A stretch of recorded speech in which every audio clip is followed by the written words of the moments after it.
দেখতে পাচ্ছেন গাজীপুর দক্ষিণ বাংলা আবাসিক হোটেলে কিন্তু রীতিমতো এই সমস্ত অকাজ করা হচ্ছে। অলরেডি পুলিশের হাতে আটক হয়েছে তারা। আমরা আপনাদেরকে দেখানোর চেষ্টা করছি। মূলত এই পথে আসার কারণ কি, কেন এসেছেন? জি, ছোট বাচ্চা আছে, আপনারা তো কাজ করতে পারেন, কেন কাজ করেন না? আপনারা কেন করেন এই কাজ? আমার 2 বছর বাচ্চা আছে, ওরা পুরা 7 মাস হচ্ছে বিয়ে করে চলে গেছে। বাচ্চাটাকে আমি কোথাও চাকরি বাকরি করতে পারি না। তাহলে আপনারা কাজ করতে পারেন তো, চাকরি করতে পারেন তো? বাবুটা অনেক ছোট, মাত্র 2 বছর। তাহলে এই জন্য এগুলো করবেন না? আমি কন্টিনিউ না, আমি আজকে ফার্স্ট। আপনি হয়তো সেটা চলে দেখতে পারেন। আপনি কতদিন? দর্শক দেখতে পাচ্ছেন যারা কিনা এই সমস্ত কাজ করে যাচ্ছেন, এর মতো পুলিশ কিন্তু আটক করেছে।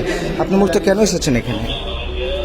এখানে আমরা স্বেচ্ছা কেউ আসে, কতদিন ধরে এসেছেন? একজনকে একজনে দিয়ে গেছে।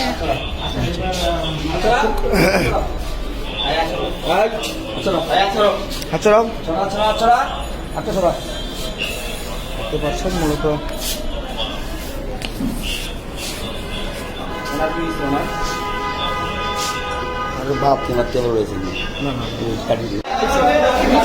দর্শক দেখতে পাচ্ছেন গাজীপুর দক্ষিণ বাংলা আবাসিক হোটেলে কিন্তু রীতিমতো এই সমস্ত অকাজ করা হচ্ছে।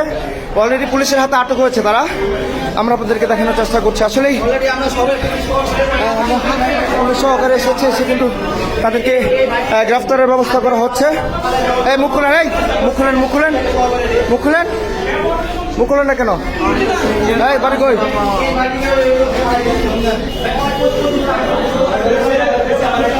দেখতে পাচ্ছেন পুলিশকে মতো আহত করে ফেলছে।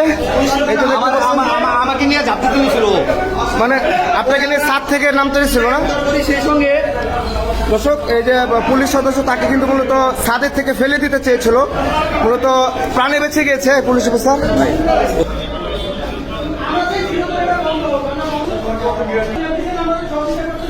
হ্যাঁ দর্শক দেখতে পাচ্ছেন তারা মূলত এক একজনকে ঢাকা দেওয়ার চেষ্টা করছে। দেখতে পাচ্ছেন তারা কিন্তু মূলত অলরেডি আটক আছে পুলিশের হাতে। কিছুক্ষণের মধ্যে থানাকারে আসবে তাদেরকে নেওয়ার জন্য। গাজীপুর থেকে গাজীপুরে এসব থাকবে না, এসব গাজীপুরে থাকবে না। আমরা গাজীপুর থেকে এসব দূর হোক। হ্যাঁ দর্শক আপনারা দেখতে পাচ্ছেন ইনি হচ্ছে বাসন থানার এএসআই সজীব সাহেব। ওনার অক্লান্ত পরিশ্রমে কিন্তু মূলত এতগুলো আসামি গ্রেপ্তার হয়েছে এবং আটক হয়েছে। আমরা আসলে মূলত এটা কিভাবে সম্ভব করেছেন আপনি? আমাদের সিনিয়র অফিসারের নির্দেশ থেকে এবং মাননীয় কমিশনার একটাই নির্দেশ, কোনো হোটেলে কোনো অবৈধ ব্যবসা চলতে পারবো না। তার নির্দেশে কি অফিসারের নেতৃত্বে আমরা এই অভিযানটা পরিচালনা করি এবং সফলতা লাভ করি। তাদের বিষয়ে কি ব্যবস্থা নেবেন আপনারা? অবশ্যই আইনগত ব্যবস্থা নেবে। যে অনেকে বলছে যে কিছুদিন পরে আবার তাদেরকে ছেড়ে দেওয়া হয়, আবার চালু করে দেওয়া হয়, তখন আবার কোন পদক্ষেপ নেবেন? অবৈধ কাজ লিখে ততবারই আমরা অভিযান চালাবো আমরা। জি ধন্যবাদ আপনাকে। দর্শক আসলেই এই ধরনের কাজের বিরুদ্ধে কিন্তু সবসময় প্রশাসন সজাগ আছে এবং অ্যালার্ট আছে। ধন্যবাদ।